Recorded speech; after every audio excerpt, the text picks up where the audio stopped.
Welcome to Your Time, Your Money. Matt Tarullo here. Excited to see you again.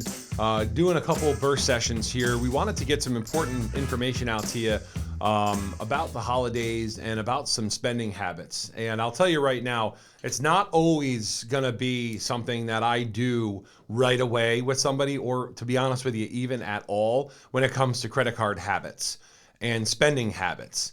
Sometimes I found in my practice that the more I focus on spending and how people spend, the less actually gets done.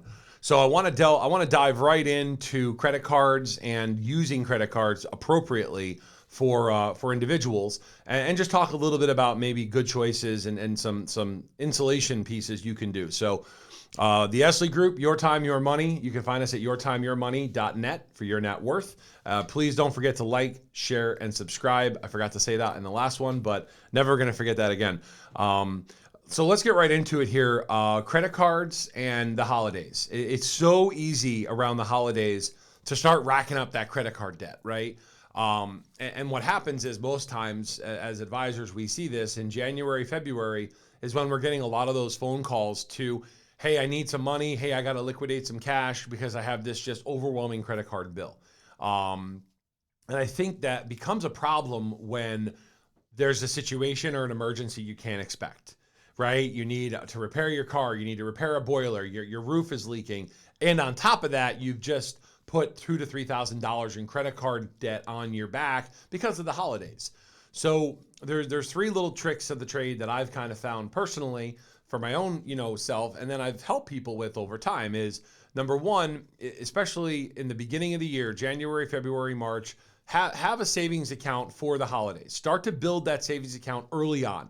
And even if it's something small like $10 or $20 a month, my suggestion is put that into an account somewhere that you can't get to it, right? You have to go and physically show up to a bank to get that money out because it's a lot less likely for you to go and chase that money down, right? If you have a debit card for that money, it's easy to go and swipe that debit card, right? So I want you to think about in the beginning of the year, just having like a little bit of a pool of money that you slowly start to put away so that when you do get to holiday time, the light bulb kind of turns on. Oh my God, that's right. I have this account that I started over here that's got $500 or $600 in it, which softens the blow of the holidays.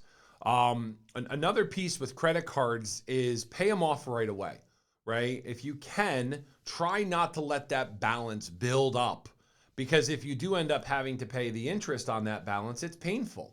A lot of credit cards, especially if they're not a zero balance or a zero interest, they could range between 17 and 22% sometimes.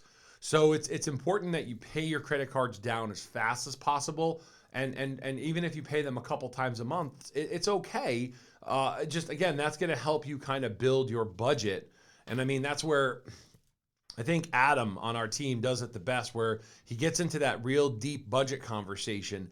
And sometimes, again, I found in my time doing this that I don't want to spend a ton of time on the budget conversation, because now you're talking about the habits outside of planning for retirement, and you're talking about those daily personal habits. And I don't ever want to tell someone, hey, you can't go to Starbucks, right? It's a little pleasure that people like to do. Hey, you can't go to Dunkin' Donuts, or you can't stop and grab lunch for yourself. That's where it's tough, because you got to enjoy a little bit, right? But you don't want to overindulge, because that's where you get into trouble, especially if there's that unforeseen circumstance.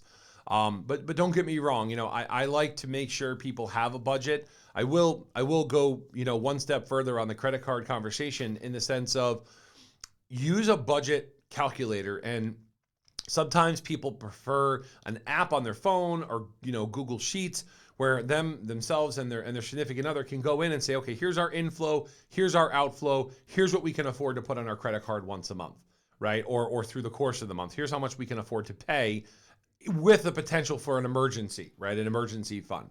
So, I mean, I really wanted to hammer that home, because in the last few weeks, the volume of calls we've been getting have been very credit card related and very heavy debt related. Oh my God, I had this emergency. I need to get into my cash reserves. I need to access money.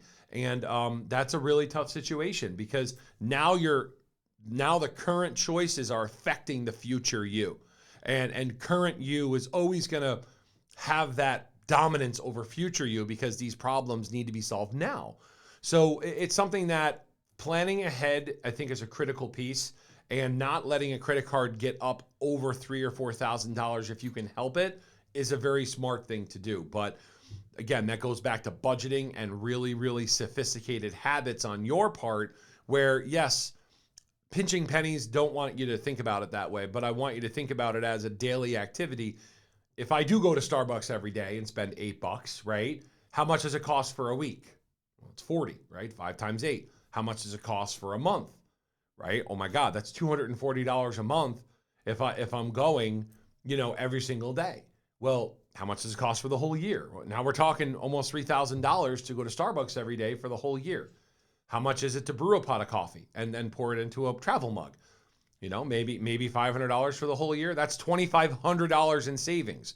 Again, I don't like picking on, the coffee place, but that is a small habit that becomes a major expenditure at the end of the year when you start thinking in terms of, the holidays and what you want to accomplish with your family and gift giving and all those fun things. So really wanted to hit home on the burst session with credit cards. I think it's easy to get out of control, and there are solutions to mitigating credit card debt, and that is going to curtail into a bigger conversation. We're going to have a specialist come in that utilizes sometimes a HELOC or utilizes some type of debt removal service that we don't specialize in. That we'll outsource it, but we want to make sure people know there are answers to the equation. It's just sometimes they're tough answers, right? So again, really excited to help people through the holidays, and we love the fact that we can have you call in and give you great information. You can find us at yourtimeyourmoney.net for your net worth. Don't forget to like, subscribe, and share. You can call us at 888-222-3202, and you can find us at the Esley Group, 43 British American Boulevard, Latham, New York, 12110. Again, this is Matt Tarullo, Your Time, Your Money. Look forward to seeing you over the holidays.